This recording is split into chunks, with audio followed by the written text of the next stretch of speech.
Thought Bubble Audio.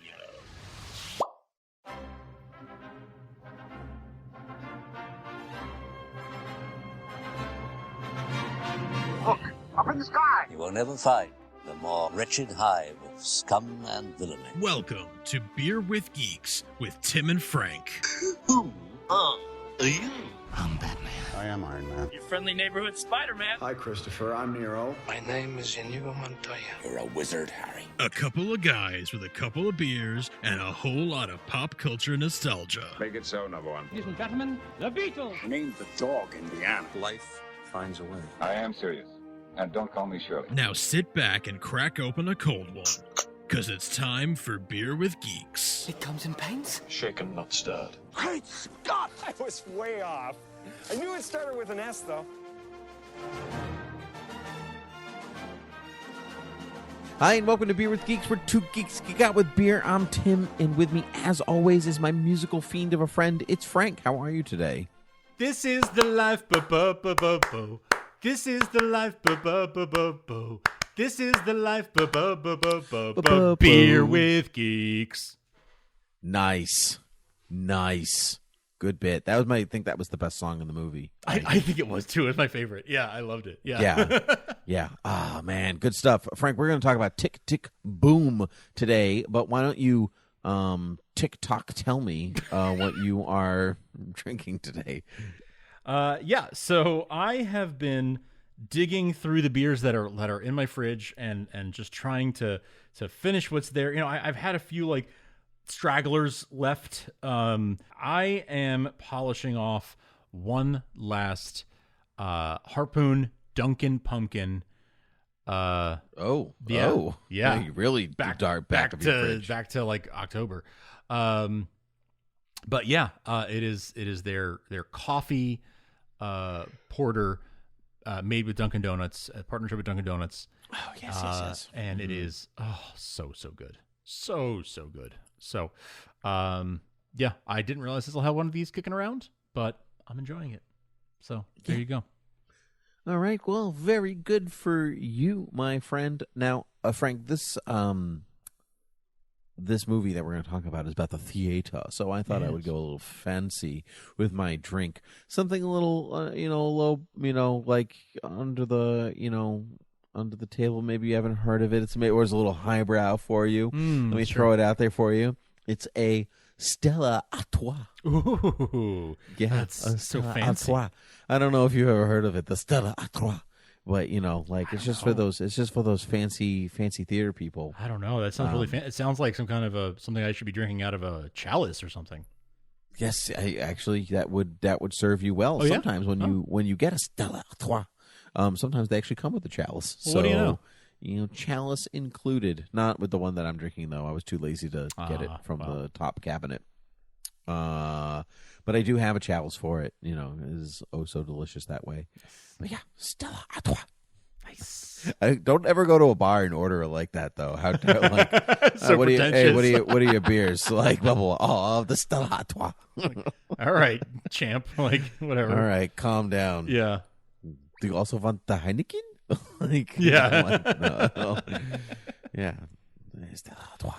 Anyway, Frank, we're here to talk about Tick, Tick, Boom, the semi-autobiographical musical written by, based on the concept by Jonathan Larson, based on the musical that turned into a film by directorial debut Lin Manuel Miranda, the king himself. Yes. Starring Andrew Garfield, who we can and cannot confirm is in the newest Spider-Man movie. By the time you're hearing this, you'll know. Yeah, we'll definitely know for sure, but we don't know right now. We definitely know, but we don't know. We know. But we know. So anyway, we are here to talk about Tick, Tick, Boom, though, not Spider-Man. We're here to talk about the other magnificence that is Andrew Garfield in other acting roles. Frank, what is your exposure to Jonathan Larson, and did you like this movie? Yes, I liked this movie a lot. My exposure to Jonathan Larson is basically just Rent. And I knew of Tick, Tick, Boom. I knew that it was the show he did before Rent. I didn't realize that it was autobiographical. until seeing the film. But I knew that it was beloved in the theater community and sort of an underground cult classic, let's say. And so I was excited to see it because it's something that I always heard about and heard that it was great, but never got to see. So I really, really enjoyed the film. I love knowing how much Lin Manuel Miranda, how much passion he brings to it, because he was hugely influenced by Jonathan Larson to go into theater as a career. I did not know as that. a career. So it like Jonathan Larson was not his introduction to theater, but sort of the first sort of contemporary theater writer that influenced Lin to pursue it more seriously. He said that seeing Rent really, really changed his perspective on theater and made it something he wanted to actually do. So there you go. That is very cool. I did not know that at all. That's a lovely connection. I mean, Jonathan Larson is huge in the theater community. He really did change musical theater, yes, in a very profound way with Rent, which I saw in college. Okay. Maybe I saw college. I saw the movie in high school. Okay, high school, college. Maybe college. I don't remember. And then I saw high school or college when it came out. Even I don't remember. Yeah, it was in. I think it was my freshman year of college. Okay. Actually, now that's why I'm having all right problems remembering. But freshman year of college, and then I saw it on stage a couple years later. My hot take, which I haven't seen both in a really long time, but I liked the movie more. And so, but that's not really the point here. The point is that Jonathan Larson, gone before his time. Oh yeah. It died young at 35, and so we only really have 3 pieces of work from him. We have Rent, which I guess you'd call his opus, and then Tick Tick Boom, and then the show that he's putting on in Tick Tick Boom, which is I can't remember the name of it. Superbia, which is, when they describe it in the movie, it sounds scarily like the real world, and that we live in right now. It's like celebrities film their every move as television shows. I'm like, yep, that sounds familiar. Okay. Not just celebrities, literally everybody can do it. Yeah. So anyway, I also really liked the film. I did know it was semi-autobiographical going in, and I knew that Rent was mostly based on his friends and experience, living in New York as an artist. What is that like? Like writing about real life. So, it's, his agent says in the movie, like, write about what you know. Next time, write about what you know. Because he starts with this kind of like high concept science fiction. He moves to a semi-autobiography, which is Tick Tick Boom. So like this meta, like, movie about the movie about a show that he already wrote, and like whatever else, and then you move on to Rent, which is just like the experience. This is what what I know. But it was, what I found really interesting was that, like, because I only had exposure to Rent, was actually listening to what his musical style was like. Yes, like you could pinpoint and be like, oh, this is the Jonathan Larson style, because I can hear a lot of like Rent in Tick Tick Boom. Absolutely, yeah. You can hear the stuff that is his style come through in some of these songs. Some of the runs, some of the melodies, like are not his lyrics. His lyrics, yeah. Like you hear it's like listening to a John Williams score. Like you listen to Raiders of the Lost Ark or something, and you're like, there's little things in there. There's those flutes, those high flutes, right? Yeah, things like that. Are. Yeah, it's just where you recognize the style. You recognize the style, and you're like, same guy. Yeah. What struck me here is, I mean, the story of a working actor, like, struggling in the business is maybe not particularly new, or especially by the time that this movie comes out. Sure. It's like a story that we are already familiar with, in some ways thanks to Jonathan Larson. Which is kind of weird and ironic. But what I actually was really struck with through the whole course of the film was the influence of Stephen Sondheim, considering that he passed mere weeks ago, by the time that this episode was released. I mean, he passed I watched it days after the movie came out. Right, and I watched it post his passing. Okay. So and I knew he was in the movie in some form. I knew there was the voicemail of of Stephen Sondheim, but I didn't know that Bradley Whitford actually played Sondheim, and he like shows up a few times. I did not know that either. I did not know that either, and I thought he did a great job of that. By the way, I thought so too, because Sondheim, a legend in his own time, certainly, but like the Sondheim, apart from his melodies, which are like what are you doing? What are you doing? 13/8, like what is that? But like it's his lyrics that it's kind of like Bob Dylan. We're like, wow, yeah, the music, but the lyrics, you know, like what are the characters saying? And that parallel between having Sondheim in the film and like the legend that is the lyricist of Sondheim, but then knowing what the lyricist that Jonathan Larson is, or was like, that is what I found most striking, is the parallel between like watching the living legend and watching the next legend kind of come to be. I really enjoyed that very much. Palmer, who is my co-host on Academy Rewind and co-host Batwoman TV Talk on the Thought Bubble Audio Network, when he watched the movie, he texted me and was like, am I supposed to like Jonathan Larson? Because I don't really like him. And I was wondering what your take on that was. Like, did you find him in the film an enjoyable character? I thought he was overall a likable person.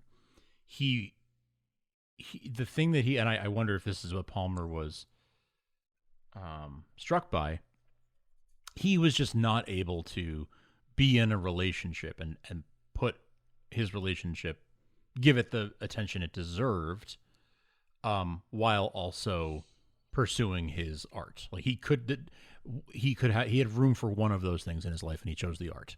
And some can say that was the wrong choice. Some can say it was the right choice.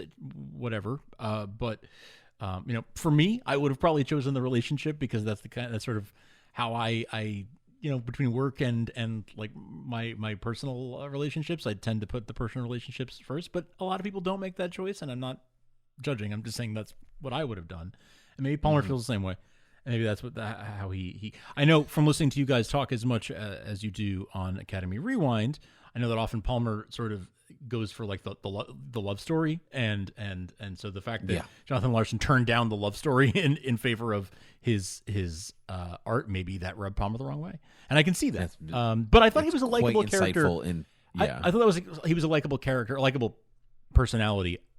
Apart from that, if you can separate those things, like I thought he was a good friend to his friends. He was, except for when he was in the throes of writing and he didn't notice that his best friend was trying to tell him, I'm HIV positive, and he like didn't notice it, even though it was right there in front of him. He's like, oh, I don't have that long, and I got something big to talk to you about. Dude, it's right there. It's right there, literally right. And it's like, I wonder what he could have meant by that. Anyway, I think what we're seeing is a generally decent person, generally good person, who is at maybe not at his best. He is so consumed by what he's doing that he's not being the best version of himself in that moment. But I think the movie shows you that he is generally a good person. I agree, and I also think that that's part of the destination, like the journey and destination of any character in any story. They're not at their best, and by the end, they're either better or worse. Yeah, like that's the kind of the point of storytelling in its basic form. So. And so I also did find him likable. Again, you don't have to agree with the actions of a character to enjoy them on stage, like their performance or on stage. And I think that knowing maybe what he was creating does help in some way. That's true. You can't help but have this feeling of like, oh, but the greater good will be served by the art he's about to create, so it's fine.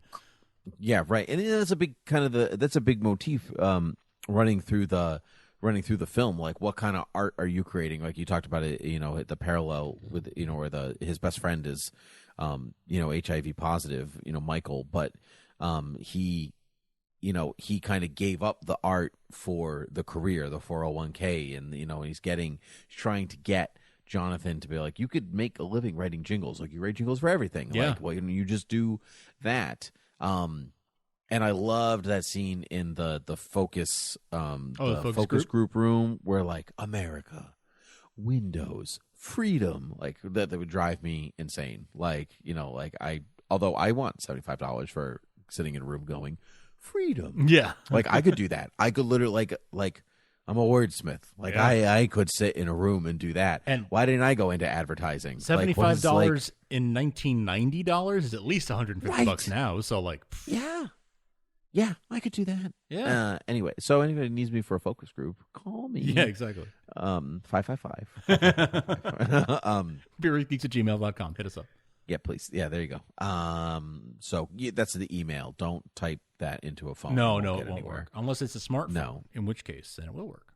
Type that into a phone, indeed. Yeah, but not into the phone app. But into the email app. This is very confusing. But you know what? We'll do the plugs at the end. Just stick around to the end, and you'll hear how to reach us then. Yeah, that's right. The hair plugs. Yeah. That's what you're trying to tell me, right? Is that a bald joke? Yeah, it was. It was right there. It was wide open. Talking about plugs, that was amazing. Speaking of amazing Spider-Man, let's talk about Andrew Garfield. He was great. He was really great. So in Spider-Man, he was fantastic. He had never sung before this in public. Yeah, professionally. And Lin, we're on a first name basis. I just call him Lin. And he calls me, who are you? But Lin had him. What a strange name to call you. Yeah, I know. I keep telling him that's not how it's pronounced. It's pronounced Frank. Yes, but Frank. Lin had him in mind for the project and approached him and said, like, have you ever sung before? And he said, I haven't professionally, but it's always a thing I've wanted to pursue. He's like, okay, great. But I guess he sort of implied. Actually, different interviews he said different things, but in some interviews he's been like, I don't really sing. But other interviews it's sort of like he sort of said, yes, yeah, sure, I'd love to do it, and then started taking lessons. For a year. And Lin was sort of like, great, well, I don't have a plan B, so this better work out.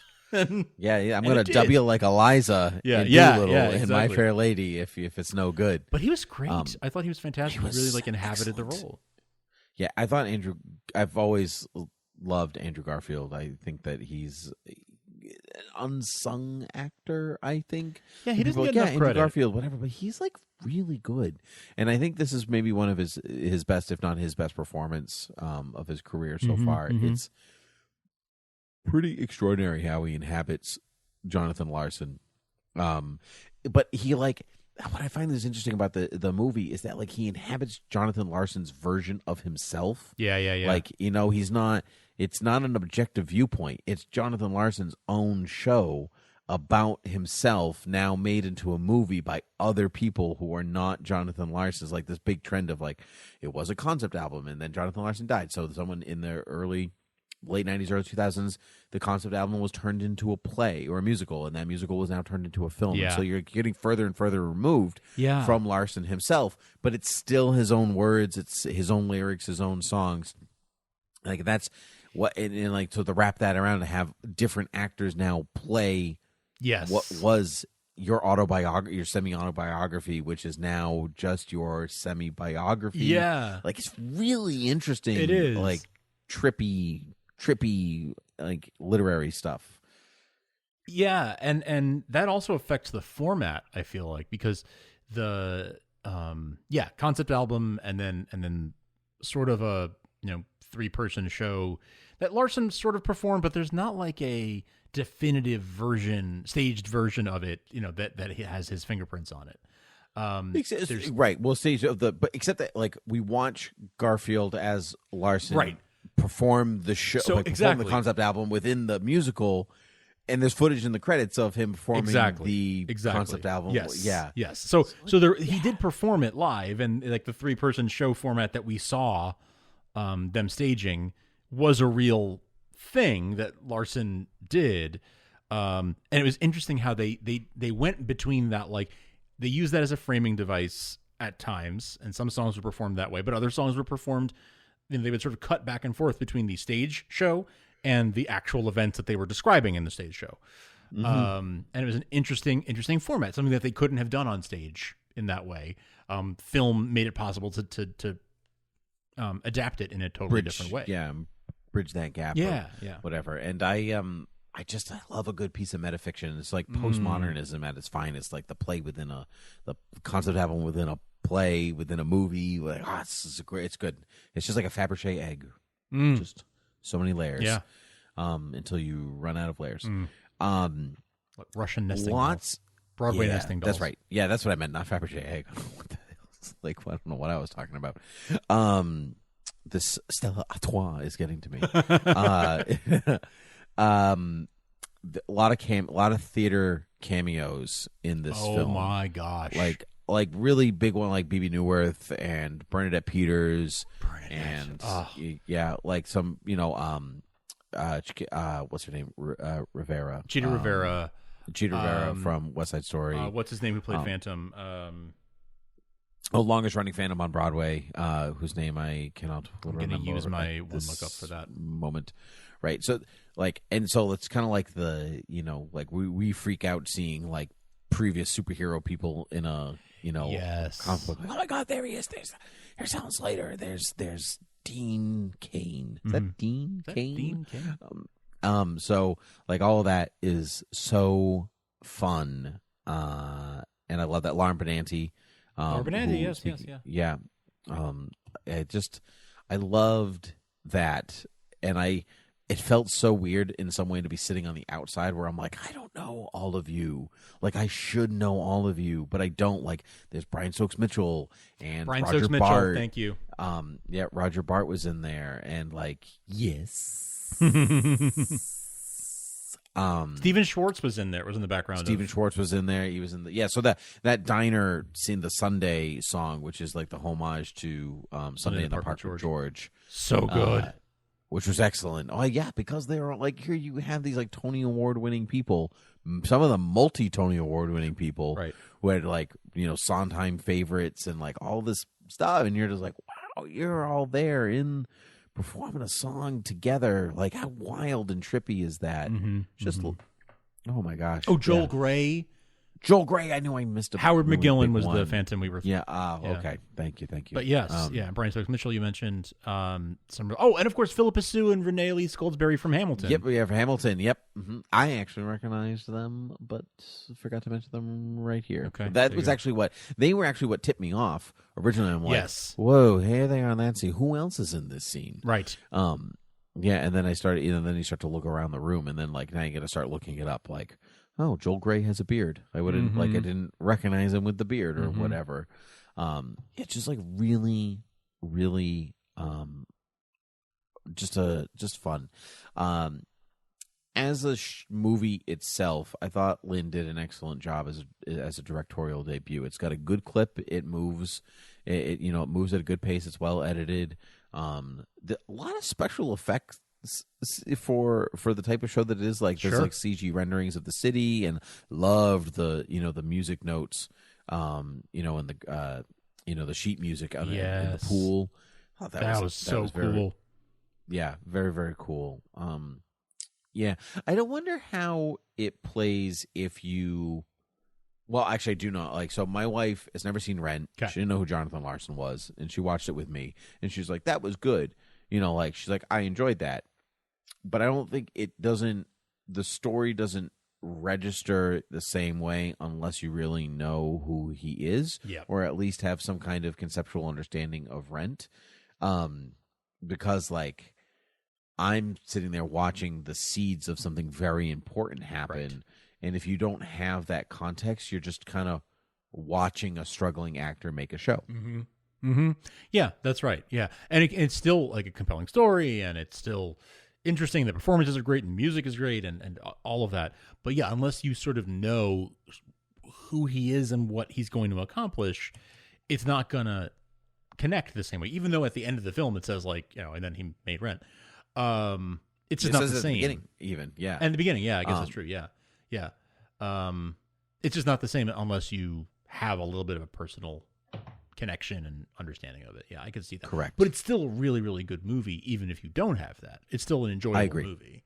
I agree. But I think if you are like on the fence of watching it or not watching it, I would like almost recommend I would watch Rent first, even if the movie is like some people don't love the movie. Which I remember actually a criticism of the Rent film being like, they're old. Like they're all in their 30s and they're like not like, and they're still struggling. And I'm like, now I'm like in my 30s. I'm like, yeah, no, that's accurate. Yeah. I don't like that's still true to still me. works. They didn't have to be 18 and struggling to pay their bills or whatever, and they're like believing in art because the whole thing is Larson's turning 30 and he still hasn't like gotten this hit. He still hasn't like made it, and he's like, oh, Sondheim at his first show at 27. Yeah. Like, well, you're not Stephen Sondheim, you know. And then and so like I think that like so anyway, so like so I would watch Rent first to understand maybe the context in like the musical context in which the world that Larson is living, and then what he will go on to make.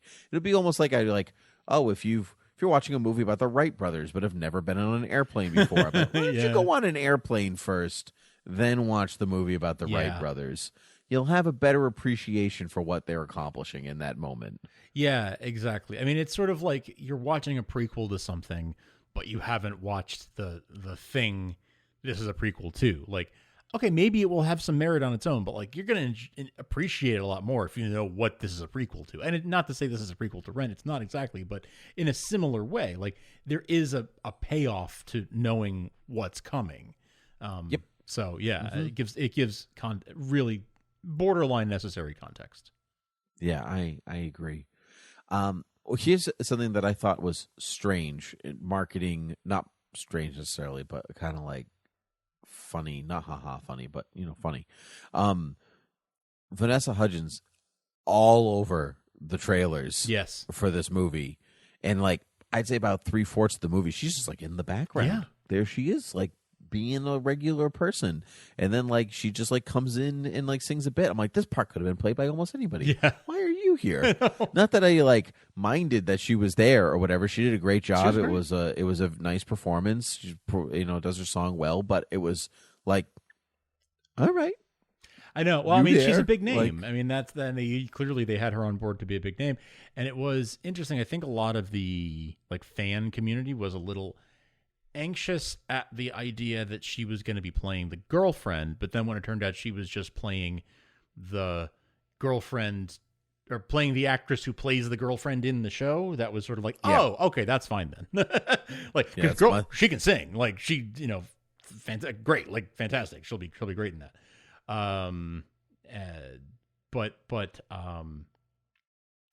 thought she was great. And I expected to see more of her because it was, they made a bigger deal out of her being in it. But I think the trailers pretty much showed all of her stuff. Pretty much. Yeah. It was, I wasn't like waiting for more, but like I almost felt like if you're a Vanessa Hudgens fan, it was almost like watching Dune and being like, okay, whenever Zendaya is going to get here, I'm ready for it. I had the same thought. And me like, yeah, and you're like, that's it, huh? That's okay. That's what we got. That's a lot of marketing. Right. I actually thought that the actual girlfriend, Alexandra Shipp, was excellent. Fantastic. Yeah, she's very good. She was Storm in the later Fox X-Men films. And so she was good in those too. But yeah, I just thought the whole movie was really good. It just like one of the last films of 2021 that I watched, and it was a good one to kind of go out. It on. was one of the last good ones to go out on. Yeah, it really was. So I'm very eager to see what else Lin Manuel Miranda would hit if he directs again. I would love to see him direct again because I thought he did. He made some very, very smart choices with this movie, and choices that I made thought some lucky choices with Andrew Garfield. Apparently, yes, exactly. Yeah, because he knew he could act, like right, because yeah. he like saw him in Angels in America on Broadway. Right. He was like, "This is the dude. This is the guy. who I want." Yeah, hopefully he's got some pipes in there. Right. Yeah. And he he has an eye for talent, so he picked the right guy, and that he does have an eye for talent. Actually, think of Hamilton, In the Heights, whatever. Some of these like the people that he's like known and pulled from, like, and I know obviously that's not all of him. There are casting directors and whatever else, but sure, but like he does have an eye for it. He does. I mean, the guy who played Michael originated the role of like the young kid in the Heights. Yes, that's right. Yeah, it's good stuff. It's great stuff. Yeah. Well, Frank, no one else's great stuff. where people can find us. Oh, yes, that is great stuff, because beerwithgeeks@gmail.com, as we mentioned earlier, if you want to, hook us up. But you can also find us at beerwithgeeks.com or thoughtbubbleaudio.com for the rest of our shows on the Thought Bubble Audio Network as well, like the aforementioned Academy of Rewind with Ewan Palmer. You can also find all of our shows anywhere podcasts are found, including Apple, Spotify, Stitcher, Google, Amazon, Podcatcher, whatever they're called. Anywhere that podcasts are found, you'll find our shows. And you can subscribe, you can rate and review us. And please do those things, subscribing and rating and reviews, because those help us get found by new people. So that would be great. Very good. I agree with everything that Frank said. Everything, every single word, all of it was good, especially the part where you should rate and review us, and so people can find us. That would be excellent. It's not like the people don't find us, Frank. We've been doing this a long time. We have some very loyal followers. Oh, yes. Thank you, all those people out here who have been listening for a long time. But it is also good to grow your audience, and we're always looking forward to that. So, but until next time, I say to you, cheers. Cheers.